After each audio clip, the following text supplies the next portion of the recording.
하나님이 쉽게 찾아오는 사람, 하나님이 쉽게 찾아오는 사람이라는 제목으로 하나님 말씀 함께 나누도록 하겠습니다. 일반 회사에서 중요한 자리에 배치돼서 빠르게 승진하시는 그 사람들의 공통점이 있는데요. 사장을 보좌하는 비서실이나 기획실 출신들이 압도적으로 많다는 겁니다. 그 사람들이 사장과 가깝기 때문에 상사에게 아부해서 빨리 승진하는 게 아니고요. 상사에게 있어서 그 사람들이 익숙하고 편한 사람들이기 때문에 언제든지 상사가 전화할 수 있고 물어볼 수 있고 또 함께 어디를 가자고 해도 부담이 없는 사람들이기 때문에 그런 사람들은 빠르게 승진을 하는 것입니다. 그래서 회사에서 빠르게 승진하는 방법은요, 사장님 눈에 잘 띄면 돼요. 휴일에 사장님들은 나올 때가 많거든요. 급한 일이 있을 때 휴일에 꼭 나가야 될 때 그때 나가는 사람은 사장님 눈에 띄게 돼 있습니다. 그런 사람들은 빨리 승진할 수밖에 없습니다. 보통은요, 상사들, 사장이나 회장들을 두려워하고 어려워서 대부분은 다 피해 다닙니다. 그러면 절대 여러분 그 사람은 상사에게 편한 사람이 될 수 없습니다. 여러분 학교에서도요, 선생님 피해서 도망 다니는 학생 치고 공부 잘하는 학생 본 적 있습니까? 도망 다녀보셔서 아시죠? 저는 맨날 도망 다녔습니다. 공부 잘하는 학생들 특징은요, 선생님 안 무서워합니다. 선생님이랑 친해요. 아주 친근하게 지내고, 대학교에서도 교수 연구 과제나 시험 기간에 교수 채점하는 거 도와주는 학생들, 이런 사람들이 점수 잘 받습니다. 공부도 잘하고. 어떤 조직에서 자신의 가치를 올리려면 능력도 중요하고 성과도 중요하지만 가장 기본적인 것이 상사와 가까이 지내는 겁니다. 아부하라는 말이 아니라 상사와 가까워지면 회사 돌아가는 걸 알게 되고 회사가 뭘 지향하고 있는지 그 지향점을 알게 돼 있습니다. 그러면 회사가 어떤 프로젝트를 진행하든지 간에 회사의 목적에 부합하게 일 처리를 합리적으로 할 수 있게 되는 겁니다. 회사에서도 고집이 너무 세가지고 일 시키기 힘든 사람들이 있어요.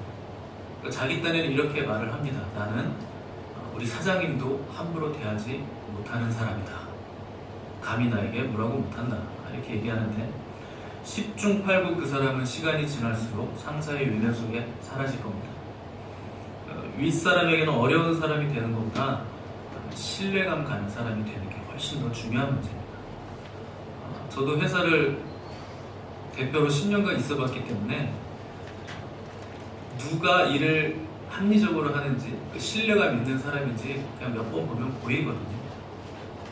신뢰감 있고 저와 가깝게 지내고 뭐든지 함께 의논하는 사람, 그 사람에게 신뢰를 주게 되어 있습니다. 신뢰감 가는 사람은 지킬 것은 지키되 일에 있어서는 빈틈없고 야무지게 일 처리를 하는 사람입니다. 내적으로 강한 사람은요, 외적으로는 부드럽거든요. 내면이 무너져 있는 사람은 외적으로 강해 보이려고 하는 겁니다. 자꾸만 상대가 대하기 힘든 사람으로 자신을 포장하는 거예요. 내면이 무너져 있어서 그렇습니다. 하나님과의 관계에서도 마찬가지입니다. 하나님의 사람은요, 하나님이 찾아오시기 편한 사람이어야 돼요. 아무리 내가 바빠도 하나님이 말씀하시면 모든 것을 다 멈추고 그분 앞으로 달려나올 준비가 돼 있어야 합니다. 하나님은 인격이시기 때문에 싫다는 사람에게 오지 않으십니다. 그분이 강제로 우리 팔을 꺾어서 머리끄댕이를 잡고 일로 와 이렇게 하시지 않으세요. 그분은 젠틀하게 오시고 두드리시고 열어주는 자에게만 들어가십니다. 그래서 여러분, 우리는 항상 마음이 활짝 열려 있어서 하나님과 대화할 수 있는 사람이 되어야 됩니다. 그런 사람을 어떻게 우리가 알 수 있을까요? 사람을 대하는 태도를 보면 합니다. 하나님께 열려있는 사람, 믿음은 받아들이는 거거든요. 영접하는 겁니다. 그가 믿음이 있는 사람인데 하나님을 받아들이는 사람은 사람도 잘 받아들입니다. 그게 어렵지 않습니다. 대할 때. 그러니까 하나님에게 열린 사람은 사람에게도 열려있고 사람에게 열려있는 사람은 저분은 하나님에게도 열려있을 가능성이 많겠구나, 이렇게 생각할 수가 있는 겁니다.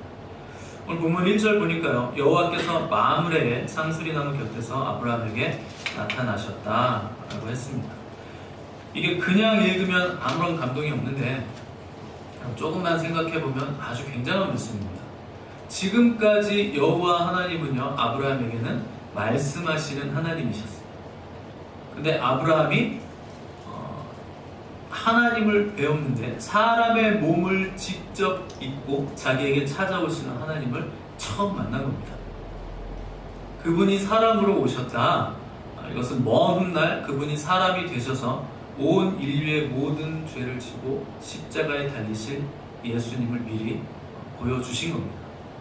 반복적으로 아브라함에게 십자가에 달리신 그 성육신하신 예수님을 하나님은 계속 반복적으로 계시해 주시는 거예요. 그래서 실제로 예수님이 이 땅에 계실 때 아브라함은 나의 때 볼 것을 즐거워하다가 보고 기뻐하였다, 이렇게 말씀하셨어요. 바로 이 장면입니다. 여기 마므레 상수리 나무는 마므레라는 사람의 개인 소유지입니다. 이 마므레는 아브라함과 동맹을 맺은 동맹 관계에 있던 사람이었고, 아브라함이 거주할 수 있도록 가나안 땅에서 자기 땅을 내어준 사람이었습니다. 이 마므레라는 사람이 아브라함을 대하는 태도에서 아브라함이 그 가나안 땅에서 어떤 관계를 유지하고 있었는가 하는 것을 우리가 잘 알 수 있습니다. 아브라함은 가나안 사람이 거주지를 내줄 만큼 관계성이 매우 좋았고, 사람들이 찾아와서 당신의 종이 되겠습니다 라고 할 만큼 덕이 있는 사람이었고, 하나님도 아브라함을 편하게 찾아오실 수 있는 사람이었습니다. 한마디로 하나님과 사람에게 열려 있었던 사람, 그가 바로 믿음의 사람 아브라함이었습니다. 우리 2절에서 5절을 함께 읽어보겠습니다. 2절에서 5절 시작. 눈을 들어 본즉 사람 셋이 맞은편에 서 있는지라 그가 그를 영접하며 몸을 땅에 눕혀 이르되 내 주여 은혜를 입었으면 원하건대 종을 떠나 지나가지 마시옵고 물을 조금 가져오게 하사 당신들의 발을 씻으시고 나무 아래에서 쉬소서. 내가 떡을 조금 가져오리니 당신들의 마음을 상쾌하게 하시기에 지나가게 하소서. 아멘. 자, 이 고대 근동에서요, 지친 나그네를 영접하는 것은 유목민들의 아주 신성한 의무이자 당연한 생활 풍습이었습니다. 그런데 아브라함은요, 지나칠 정도로 적극적인 환대의 모습을 보입니다. 아브라함 정도 되는 족장이 한 걸음에 달려나가서 자신이 대접하는 입장인데 몸을 땅에 굽히고 제발 좀 제가 종이오니 당신들이 좀 들어오셔서 제가 당신들을 편안히 모시는 영광을 좀 베풀어 주십시오, 이렇게 간청했다는 것은 이 나그네들이 보통 사람들은 아니었다라는 걸 우리가 알 수 있습니다. 딱 보기에도 그들의 아주 영광스럽고 존귀한 모습에 아브라함은 직감적으로 하나님의 사람들이다 라는 것을 알아봤던 겁니다. 그러니까 아브라함이 종이라고 한 표현은요, 자기는 무한히 낮추고 상대는 무한히 높이는 이 공손한 표현의 극치를 말한 겁니다. 이 아브라함이 손님을 대접하는 방식을 보면 이 사람이 어떤 사람인가, 그가 자기의 종들에게는 어떤 주인인가 하는 것을 우리가 잘 알 수 있습니다. 종에게만 일을 시키면서 손가락 하나도 까딱하지 않는 주인이 아니었습니다. 아브라함. 손님들이 오니까요, 아브라함은 가장 좋은 송아지를 자기가 잡습니다. 종한테 잡으라고 시키지 않아요. 자기가 잡고 우유와 엉긴 젖 함께 음식을 준비하고 사라에게 고운 가루 세 스아로 떡을 만들어라, 이렇게 얘기를 합니다. 이 세 스아라는 건 20kg 정도 됩니다. 아마 이 가루는 고운 가루라고 했는데 밀가루였을 겁니다. 왜냐하면 우리가 이스라엘의 영토를 보통 말할 때 단에서부터 부엘세바까지 모든 이스라엘 사람들이 사사 누구의 말을 들었더라, 이런 표현이 자주 등장하는데요. 단에서 부엘세바까지는, 단은 이스라엘의 북쪽 영토 경계 지역이고요. 부엘세바는 이스라엘의 남쪽은 아닙니다. 중간, 이스라엘의 아주 남쪽은 네게브 사막이에요. 근데 왜 단에서부터 부엘세바라고 표현을 하느냐? 부엘세바까지가, 그 우물이 있는 곳까지가 밀농사를 지을 수 있는 한계 영역이에요. 그러니까 농사를 지을 수 있는 영역은 단에서부터 부엘세바, 그리고 그 밑에 3분의 1 지역은 사막, 광야 지역입니다. 그러니까 밀농사를 지을 수 있는 영역을 이스라엘의 영토, 경계로 보통 불렀기 때문에 이때 고운 가루라고 했던 것은 밀가루였을 가능성이 굉장히 높습니다. 여러분, 밀가루 20kg면 어느 정도 되는지 아시죠?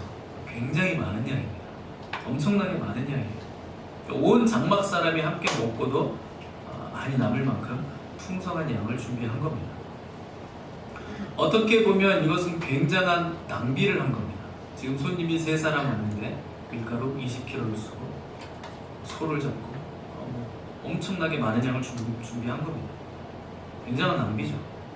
여러분, 우리가 존경하는 사람에게 식사 대접할 때는요, 아무 음식이나 먹이지 않습니다.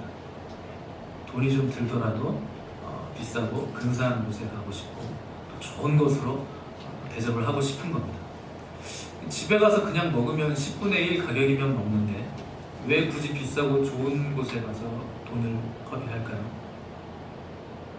그럼 사랑하니까 낭비하는 겁니다. 사랑하면 낭비하는 거예요. 존경하면 낭비하는 겁니다. 사람도요, 사랑하는 사람이라 존경하는 사람에게 낭비하는데 하물며 하나님께 드리는 건 얼마나 더 좋은 것으로 드려야 될까요? 가장 거룩한 낭비는요, 하나님께 하는 낭비입니다.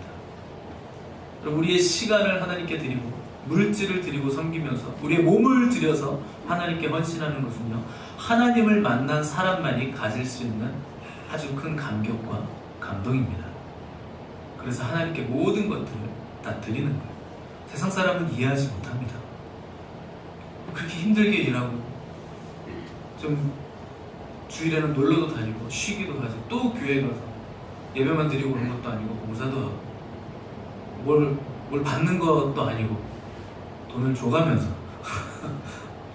세상 사람들은 이해하지 못하는 감격과 감동이 있는 겁니다. 그러니까 아브라함이 손님 대접을 어떻게 했는가를 자세히 보십시오. 6절과 7절 읽겠습니다. 6절 7절 시작. 아브라함이 급히 장막으로 가서 사라에게 이르되 속히 고운 가루 3쌀을 가져다가 반죽하여 떡을 만들라 하고 아브라함이 기름지고 좋은 송아지를 잡아 하인에게 주니 그가 급히 요리한지라.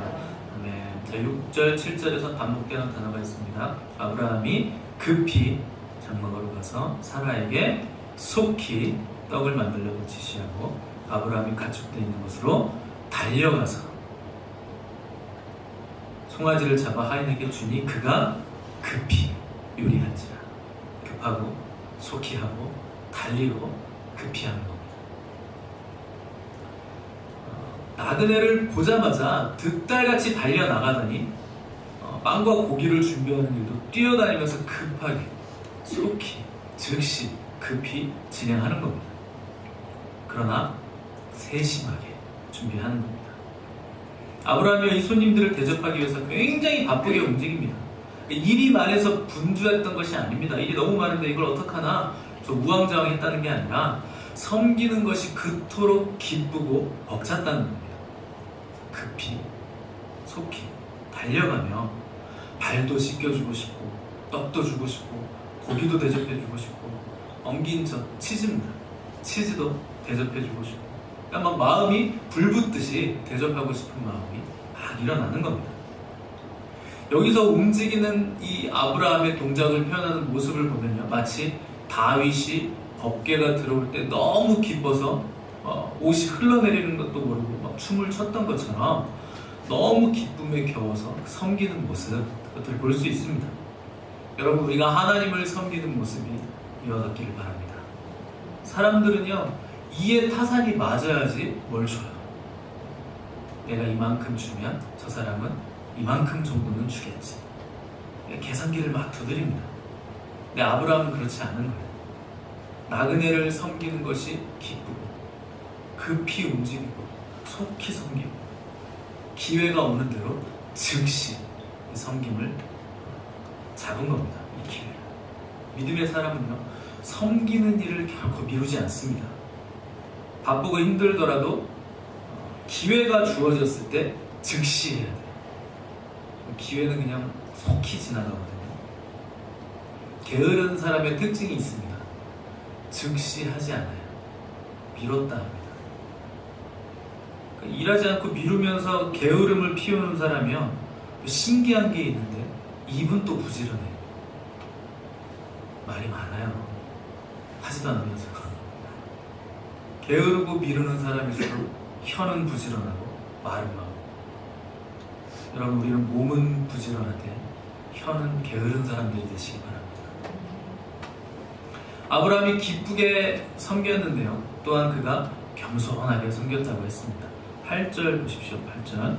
아브라함이 엉긴 젖과 우유와 하인이 요리한 송아지를 가져다가 그들 앞에 차려놓고 나무 아래 모셔 섬에 그들이 먹으니라. 아브라함이 잔치만 배설해놓고, 야 종들아, 너희 저분들 정말 귀하신 분들이니까 친히 대접해라. 아주 잘 섬겨라. 대기하고 있다가 뭐가 필요한 거 있으면 즉시 갖다 드려라. 이렇게 얘기하지 않았습니다. 아브라함은 엄청난 재산과 가축과 병사들과 종들을 거느린 아주 큰 대족장이었는데, 나그네들이 식사하는 동안 옆에서 하인처럼 공손하게 서 있었던 거예요. 이 드라마 보면 여기 이렇게 하얀 거 이렇게 감고서 서 있는 분 있잖아요. 아브라함이 그 일을 한 겁니다. 하인들 시켜도 되는 일인데, 자기가 직접 하지 않아도 되는 일인데 직접 한 거예요. 어떤 사람들은요, 하나님의 일을 하면서 자기를 과시하려고 하는 사람들이 있어요. 그러니까 눈에 띄고 싶은 거예요. 이거 꼭 내가 해야 되겠다는 거예요. 여러분, 진정한 섬김과 겸손은요, 섬기고 낮은 자리로, 보이지 않는 자리로 내려가는 겁니다. 만약 아브라함이 겸손한 것을 흉내만 내는 것이었다면 하나님이 야 됐다, 음식 안 먹어도 된다 이러고 지나치셨을 거예요. 근데 하나님은 아브라함의 겸손한 섬김을 아주 흔쾌히 받으셨던 겁니다. 예전에 저희 어머님이요, 식당을 담당하셨는데 제 별명이 저희 교회에서 식당의 왕자였습니다. 제가 가면 반찬이 바뀌는 거예요. 식당 담당이니까. 제가 또 찬양단 리더였기 때문에 찬양 예배 드리는 날 찬양단 반찬은요, 놀라운 겁니다. 갑자기 어떤 부대찌개가 막 생기고 저희 어머니가 어느 날 기도를 하시는데, 평생의 식당을 40년 이렇게 섬기셨는데 하나님 어느 날 그러시더랍니다. 너 지금까지 식당 하는 거 상급 하나도 없다. 놀랍지 않습니까? 40년을 했는데, 뭐 40년 정도는 뭐 껌입니까 여러분? 40년 식당 했는데 하나님이 너 상급 하나도 없다. 너 나를 보고 섬기지 않았다. 그 내려놓고 그때부터 기도만 하신 거예요. 그런 거 하나님 받으시지 않습니다. 겸손한 자리. 여러분, 제가 오죽하면 식당의 왕자가 됐겠습니까? 겸손한 자리는 아니었던 거예요. 하나님은요, 겸손하고 낮아지고 보이지 않는 자리에서 하나님만 보고 섬기는 그 섬김을 받으시는 겁니다. 5절 후반부에 보시면 그들이 이르되 네 말대로 그리하라 이렇게 허락을 하세요. 하나님은요, 아브라함의 중심을 보시고 그의 헌신을 기쁘게 받으신 거예요. 아브라함은 이때까지도 이 손님들이 확실하게 하나님이시다, 또 천사들이다 이런 생각을 하지 못합니다. 다만 이들이 보통 일반적인 사람들은 아니다, 이 정도만 알고 있는 거예요. 히브리서 13장 2절에 보시면 손님 대접하기를 잊지 말라, 이로써 부지 중에 천사들을 대접한 이들이 있었느니라 이렇게 기록하고 있습니다. 이 내용이요, 오늘 우리가 본 창세기 18장에 아브라함의 이 선한 행실을 표현하고 있는 겁니다. 부지 중에 천사들을 대접한 거예요. 교회란 하나님의 통치를 세상에 가시적으로 보여주는 공동체입니다. 이게 교회의 존재 목적이고 교회의 파워예요. 세상이 우리의 친절, 우리의 섬김을 보고 하나님을 느낄 수 있어야 됩니다. 이게 가장 기본적인 교회의 모습은요, 그래서 친절함입니다. 친절함. 사람들이 친절을 베풀지 못하는 이유는요, 내가 손해를 볼까봐 그런 거예요. 여러분, 우리가 생각하는 것보다 훨씬 더 많이 세상 사람들도요, 우리를 도와줄 준비가 돼 있습니다. 친절해요. 생각보다 잘 도와줍니다. 우리는 괜히 막 적인 것처럼 생각을 하는데 그렇지 않습니다. 근데 이상하게 교회는, 크리스찬들은 친절하기 쉽지 않은 겁니다. 친절하려면요, 에너지를 쏟아야 돼요. 그 에너지 낭비고, 또 물질도 쏟아야 됩니다. 물질의 낭비고, 또 내 것을 손해봐야 돼요. 그러니까 크리스천들은요, 낭비하는 삶을 살아야 됩니다. 그게 거룩한 낭비예요. 그렇다고 친절이 무조건 다 예스, 무조건 다 퍼준다, 이런 건 아닙니다. 하지 않아도 되는 일을 상대를 위해서 하는 거예요. 충분히 할 수 있는 일이지만 상대를 배려해서 하지 않는 겁니다. 여러분, 이게 친절이에요. 약자를 배려해야 되고, 직장에서도 친절하고 따뜻한 말로 정성스럽게 관계를 맺어야 됩니다. 우리가 아주 작은 어린아이, 소자에게 물 한 잔 대접하는 것도요, 하나님 잊지 않으시고 다 갚아주세요. 다 갚아주십니다. 마지막 심판 때 우리 주님께서 양과 염소를 나누실 거예요. 근데 그분은 우리를 양으로 분류하시면서 우리의 수많은 죄는 보혈로 덮으시고, 우리가 스쳐 지나가는 선한 생각한 거, 그거 하나하나를 하나씩 다 끄집어 내시는 거예요. 우리 죄는 보혈로 다 감추시는 거예요. 그리고 우리에게 너희는 내가 추울 때 나를 입혔고 내가 배고플 때 나를 먹였다, 이렇게 말씀하실 겁니다. 그때 우리는 물어보겠죠. 주님, 우리가 언제 주님을 먹이고 입히고 대접했습니까? 그때 주님은 지극히 작은 자 하나에게 선을 베푼 것이 나에게 베푼 거다 하시면서 창세 전부터 준비된 복을 누리고 받아라, 이렇게 말씀하실 겁니다. 그리고 그 빛나는 광채, 그 영광의 옷 입으신 주님이 천국문을 직접 열어주시면서 우리를 들이시는 겁니다. 그 감격이 우리에게 있을 겁니다. 아브라함은요, 나그네가 하나님이신 줄도 몰랐어요. 근데 그의 친절 때문에 부지중에 하나님도 대접하고 천사들도 대접하게 된 겁니다. 하나님은요, 아브라함의 이 헌신을 향기로운 제물이요, 향기로운 예배로 받으신 거예요. 흠양하신 거예요. 예배는요, 헌신이 있고 희생이 있어야 됩니다. 여러분, 예배 헌신이 없고 희생이 없으면 그 예배는 공허한 거예요. 예배는 본래 희생 제물을 드리는 거거든요. 근데 우리의 헌신과 희생을 하나님께 드리는 게 예배인데, 그 대표적인 것이 물질이기 때문에 우리가 돈을 드리지만 그 안에 우리의 헌신과 희생이 담겨 있지 않으면요, 그 소용없는 겁니다. 마음을 담아야 돼요. 헌신을 담아야 돼요. 희생을 담아야 됩니다. 아무리 많은 제물을 드리고 수만 번 예배를 드려도 공허한 이유는요, 봉사와 헌신이 없기 때문입니다. 그런 예배는요, 외롭고 허무합니다. 화려하게 멋있게 드렸는데 남는 게 없는 이유, 희생과 헌신 없이 내가 은혜만 받으려고 하기 때문에 공허한 겁니다. 예배는요, 하나님께서 받아주심으로 완성되는 거예요. 아무리 헌금을 드리고 찬송을 드려도요, 눈물을 한 바가지를 여러분이 예배 감격에서 쏟으셔도 하나님께서 받지 않으시면 그건 마당만 밟고 돌아가시는 겁니다. 하나님 얼굴 근처도 못 가신 거예요. 예배의 성공은요, 하나님이 받으시는가 받지 않으시는가, 그것으로 결정됩니다. 결혼을 하면요, 첫 해 시부모님 생일이 있죠. 그때 며느리의 온갖 요리 스킬이 다 동원됩니다. 그죠? 온갖 형형색색의 첫 그 생일, 며느리의 온갖 요리가 다 나와요. 레시피 인터넷으로 찾아가지고 유 선생님한테 요리 배우잖아요. 그 유튜브 선생님들 다 찾아가지고 요리 막 하시고.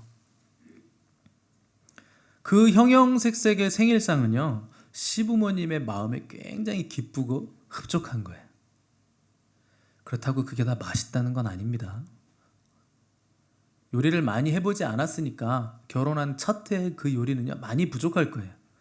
그러니까 맛은 그냥 그래요.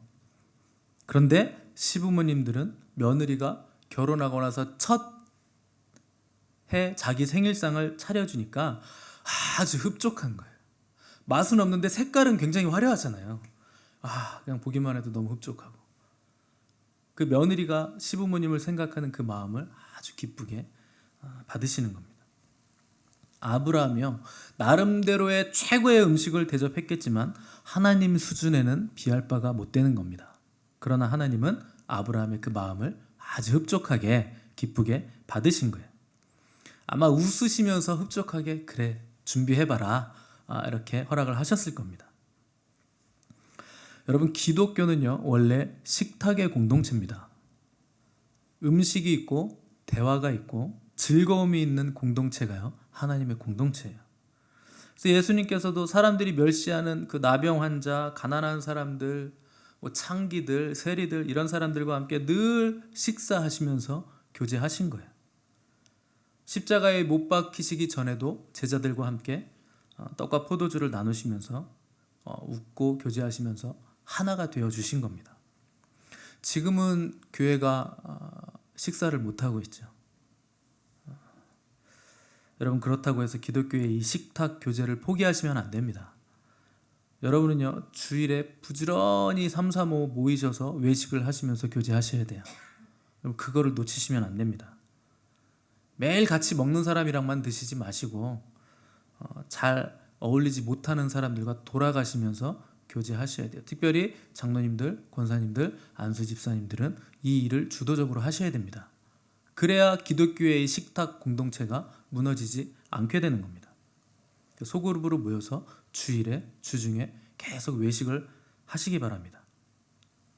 돈이 엄청 많이 들 것 같은데요, 목사님? 하나님이 채워주십니다. 걱정하지 마십시오, 여러분. 한 상에 둘러서 한 음식을 먹는다. 여러분, 그러면 한 가족이 되는 거예요. 나이가 다르고 또 성이 다르고 이름이 달라도 예수 그리스도 안에서 한 가족으로 묶여서 하늘의 복을 함께 나누고 누리게 되는 겁니다. 세상 사람들도요, 좋은 일이 있으면 함께 모여서 먹어요. 물론 그들의 식탁은 결국 놀자판, 술판, 개판이 됩니다. 제가 어제 기사를 한번 찾아봤어요. 한중일 3국의 연간 1인당 알코올 섭취량, 한국이 1등입니다. 뭐라도 1등 하면 좋은가요? 한국인 한 사람이 1년에 맥주를 몇 캔을 마실까요? 668캔입니다. 평균.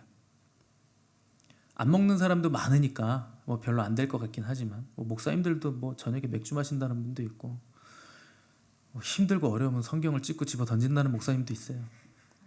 술김에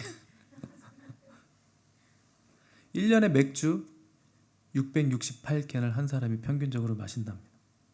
세계에서 술 소비량이 가장 많은 도시 탑6에 서울이 5위에 랭크되어 있습니다. 이 밤만 되면요, 대한민국은 술판이 되고 개판이 되고 음란의 현장이 되는 거예요. 식탁이라는 가장 고귀한 행위가 타락하니까 가장 음란하고 저주받을 일이 되는 겁니다. 그러나 여러분, 교회 공동체의 식탁은요, 거룩한 식탁이 되어야 됩니다. 여러분, 기독교의 거룩한 식탁 교제 포기하지 마시고 어떻게든지 여러분 함께 식탁 교제를 나누시기 바랍니다. 이 아브라함에게 하나님께서 이번처럼 식탁 교제를 하시면서 직접 사람의 몸을 입고 오신 경우 친근히 교제하신 것은 처음 있는 일이었습니다. 존경하지만 멀리 있고 무섭게 여겨졌던 하나님이 갑자기 아주 친근하게 가까이 다가오신 거예요. 하나님은요, 아주 멀리 계신 분 아닙니다. 어떤 추상적인 개념이나 사상이나 철학이 아니에요. 바로 여기 계신 거예요. 우리와 함께 계신 겁니다. 우리와 교제하시는 인격적인 하나님이세요. 우리 예배를 받으시고 두세 사람이 모인 곳에 거기 함께 계시는 아주 좋으신 분이십니다. 예배는 멀리 계신 하나님이 아니라 지금 여기 계시며 말씀하시는 하나님께 드리는 것임을 기억한다면 우리의 예배는 생동감이 넘치게 될 것입니다.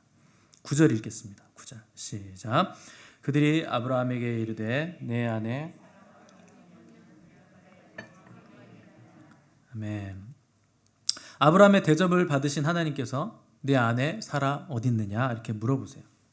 여러분 이 순서를 잘 기억하십시오. 먼저 하나님께 드려지는 예배가 있은 다음에 비로소 하나님은 찾아오신 목적을 말씀하셨어요. 먼저 예배가 있고 다음 단계로 넘어가는 겁니다. 예배가 있어야 사명도 존재하는 것이고 예배가 있어야 삶의 의미도 존재하는 것입니다. 근데 우리는요 자꾸 이 순서를 뒤집으려고 그래요. 먼저 일부터 하려고 합니다. 그러면 사고가 나요. 먼저 하나님과 깊은 교제를 하고 나서 사역을 하면 탈이 나고 지치지도 않는 것입니다. 하나님께서 예배를 받으시고 갑자기 사라를 찾으세요. 왜 갑자기 사라를 찾으시는가? 사라의 믿음을 확고하게 하시기 위해서 사라를 찾으신 겁니다.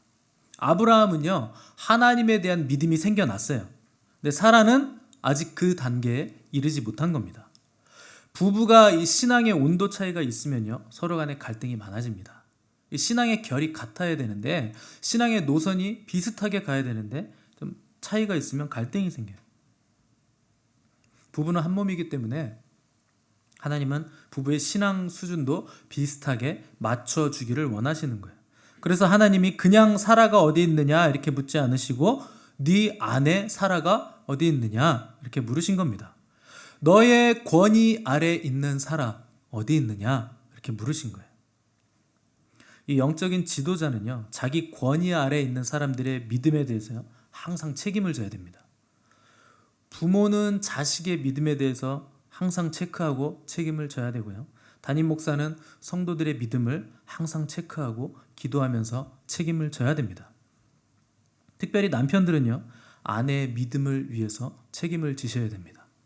항상 체크하고 기도하고 섬기셔야 돼요. 남편들은요 아내의 결점을 뒤집어 쓰는 존재입니다.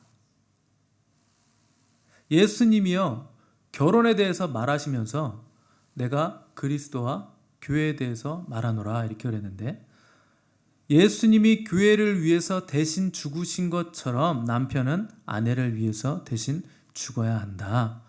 성경은 이렇게 우리에게 말씀하고 있습니다. 대신 죽어야 된다는 건요 아내의 모든 오물과 쓰레기를 아내의 모든 결점을 남편이 다 뒤집어 쓰고 아내가 죽어야 되는 그 일에 남편이 대신 죽어줘야 된다 이 말씀을 하는 겁니다. 남자 청년분들 잘 기억하시기 바랍니다.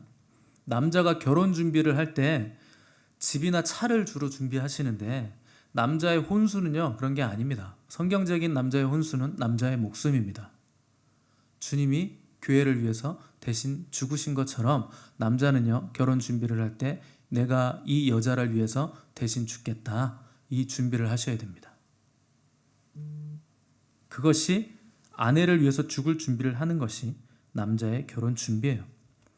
내 아내 될 사람의 모든 오물과 쓰레기를 내가 가져갈 준비하는 것이 결혼 준비의 핵심입니다.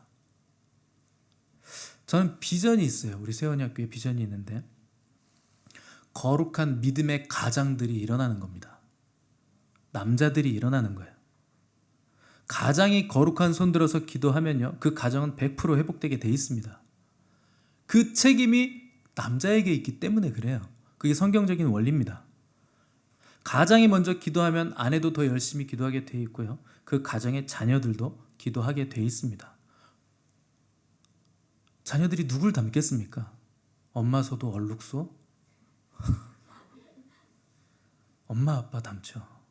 부모가 기도하면 자녀들 기도하게 돼 있어요. 여러분 아주 5살, 6살짜리 아이들 기도하는 거 가끔 보면요.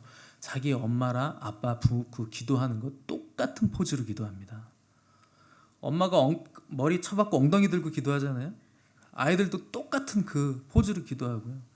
엄마가 이렇게 다 기도하잖아요. 가슴에 손 얹고 아이도 이렇게 기도해요. 그 고사리 손을 들고 이러고 기도합니다. 닮게 돼 있어요. 여러분 남자들이 기도하면요. 그 가문, 그 가정은요. 자연스럽게 형통하게 돼 있습니다. 그게 원리예요. 여러분 가정이 잘 되시길 바라고 자녀들이 잘 되시길 바라시면 남편들이 기도하셔야 돼요. 그래서 여러분, 믿음의 가장, 우리 가정에 믿음의 가장이 일어날 것을 위해서 여러분, 아내분들은 목숨 걸고 기도하셔야 됩니다. 그게 가정 회복의 열쇠이고 교회 회복의 열쇠입니다. 10절 다 같이 읽겠습니다. 10절 시작. 내년 이맘때 내가 반드시 내게로 돌아오리니 내 아내 사레에게 아들이 있으리라 하시니 사라가 그 뒤 장막문에서 들었더라. 하나님이 이때까지도 수도 없이 말씀해 오신 약속을 또 말씀하신 겁니다. 그러니까 하나님은요, 이 두 부부가 포기하려고 할 때마다 찾아오셔가지고 끊임없이 격려해 주시는 거예요. 그러니까 마침내 내년 이맘때 그 소원이 이루어진다, 이걸 알리신 겁니다. 근데 이 말을 듣고요, 사라가 속으로 웃어요. 기가 차네. 웃은 거예요. 근데 하나님이 사라가 왜 웃느냐 이렇게 물어보십니다. 그러니까 사라는요, 아마 깜짝 놀랐을 겁니다. 속으로 웃었는데, 겉으로 웃지도 않았는데 그 생각을 하나님은 읽어내신 거예요. 두려워서 얼떨결에 저 안 웃었습니다 이렇게 거짓말을 했는데 하나님은 아니다, 네가 속으로 웃었다, 이렇게 정확하게 짚어내신 겁니다. 사랑하는 여러분, 하나님은요, 중심을 보세요. 중심을 보십니다. 겉으로 드러나지 않은 건데 하나님 다 아세요. 속으로 웃었지만 그것도 웃은 겁니다. 여러분, 속으로 비웃었지만 그것도 비웃은 거예요. 하나님 중심을 다 보십니다. 우리가 아무리 마음과 뜻과 정성을 다해서 조작해도요, 하나님 앞에서는 다 들통납니다. 입으로는 거룩을 말하고 겉으로 보기에는 아주 좋은 그리스도인인데 속으로 믿지 않는 거예요. 하나님 그거 다 아십니다. 속지 않으세요. 여러분, 믿는 척을 하지 마시기 바랍니다. 겉으로 드러나는 그 어떤 모양, 여러분 그것에 여러분 자신을 속이지 마시기 바랍니다. 하나님 속지 않으세요. 우리 중심을 정확하게 그분은 꿰뚫어 보십니다. 14절 읽겠습니다. 시작. 여호와께 능하지 못한 일이 있겠느냐? 기한이 이를 때 내가 내게로 돌아오리니 사라에게 아들이 있으리라. 아멘. 여호와께 능치 못한 일이 있겠느냐?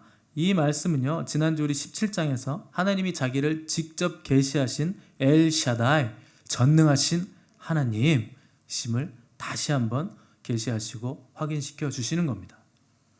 아브라함은 전능하신 하나님을 믿는데 사라, 너도 나를 믿어야 된다. 나는 능치 못할 일이 없다. 나는 엘샤다이, 전능하신 하나님이다, 말씀하시는 겁니다. 하나님은요, 결국 우리 모두에게 이 믿음 주시기를 원하세요. 그분은 전능하신 하나님이십니다. 불가능이 없으신 분이에요. 바둑 초급에게는 길이 보이지 않아요. 근데 이세돌 구단이 보면 수많은 길이 보이는 겁니다. 우리 수준에서는 불가능해 보이는 일인데 하나님께는 손바닥 뒤집는 일보다 쉬운 겁니다. 하나님 수준에서는 바다에 길을 내는 것도 쉬운 것이고 태양을 멈추는 일도 그냥 식은 죽 먹기인 겁니다.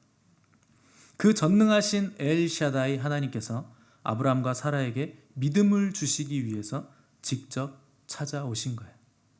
직접 오시는 일도, 영원에 계신 분이 시간 안으로 뛰어 들어오시는 일도 서슴지 않으시는 겁니다.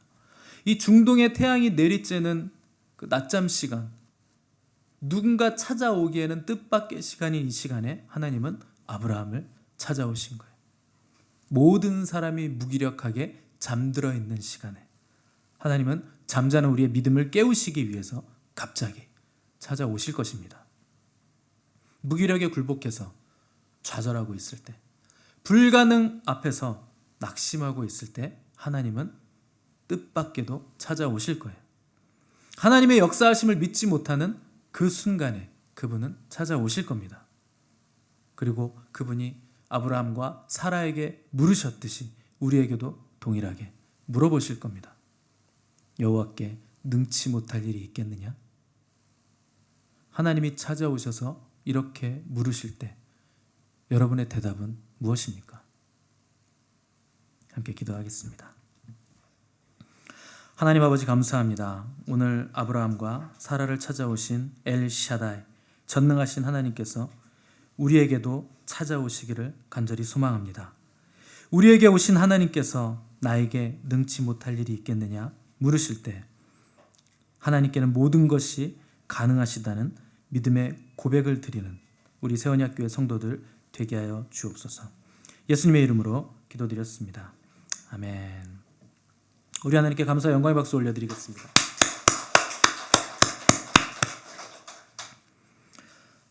우리 전능하신 나의 주 하나님 찬양하시면서 준비하신 예물 하나님께 드리겠습니다.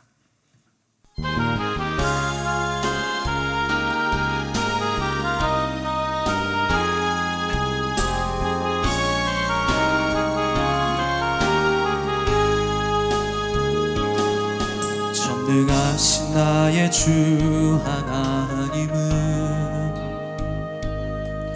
능치 못하실 일 전혀 없네. 우리의 모든 간구도 우리의 모든 생각도 우리의 모든 꿈과 모든 소망도 신실하신 나의 주 우리의 모든 괴로움 바꿀 수 있네. 불가능한 일 행하시며 죽은 자를 일으키시 그를 이길 자 아무도 없네.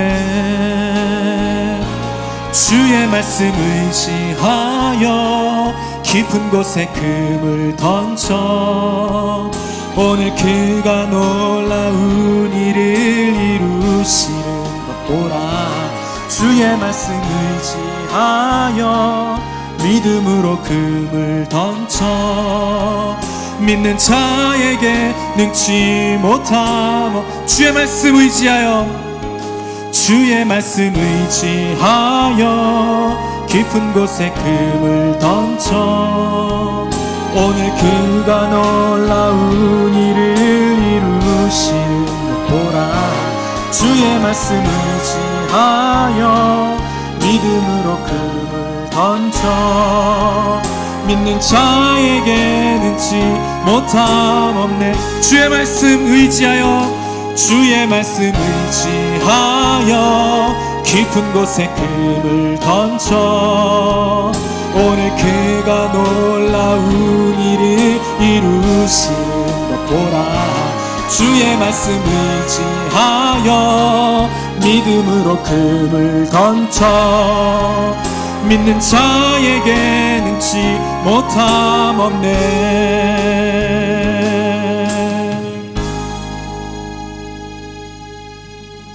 아멘. 생일 감사헌금 드리셨고 주님의 은혜 감사합니다. 회개합니다. 회개헌금 드리셨고 감사헌금 모든 삶의 주관 되신 주님만을 찬양합니다. 새로운 한 주간도 주님만을 찬양하는 삶이 되는 가정 사업장 되기를 간구합니다. 감사헌금 주님의 은혜 안에 살게 하심 감사합니다. 지켜주시는 은혜 감사합니다. 치료자 되신 하나님 감사합니다. 주님 감사합니다. 감사헌금 드리셨습니다. 함께 기도하겠습니다.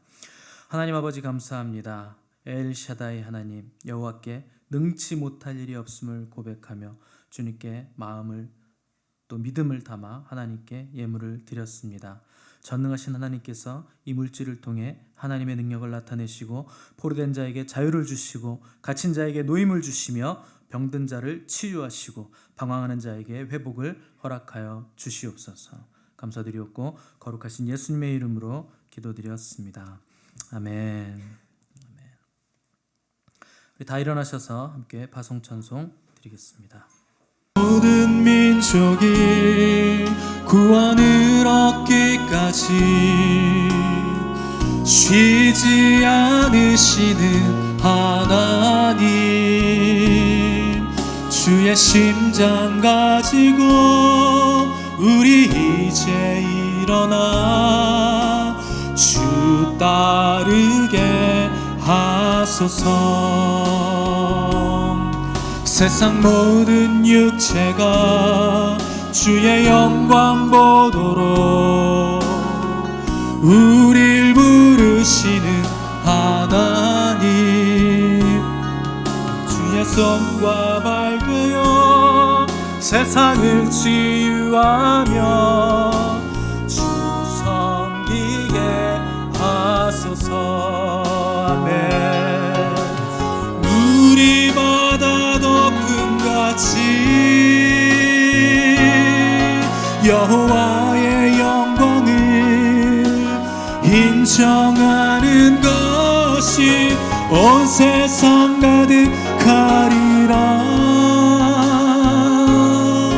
물이 바다 덮음같이, 물이 바다 덮음같이, 물이 바다 덮음같이 보리라. 그날에 보리라. 그날에 주의 영광 가득한 세상 우리는 듣게 되니 온 세상 가득한 승리의 함성. 우리 바다 덮음같이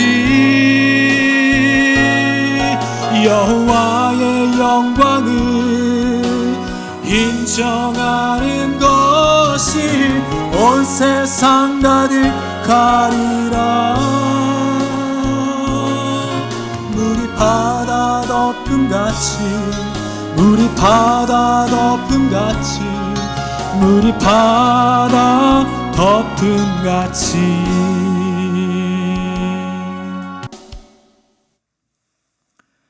지금은 교회 머리 되신 우리 구주 예수 그리스도의 은혜와 하나님 아버지의 무한하신 사랑하심과 성령님의 교통하심이 오늘 예배를 드린 우리 세원학교의 성도들 머리 위에와 저들의 가정과 직장과 생업 위에, 이 나라 민족 위에, 온 세계 열방 가운데 이제로부터 세세 무궁토록 함께 계시옵기를 간절히 축원하옵나이다.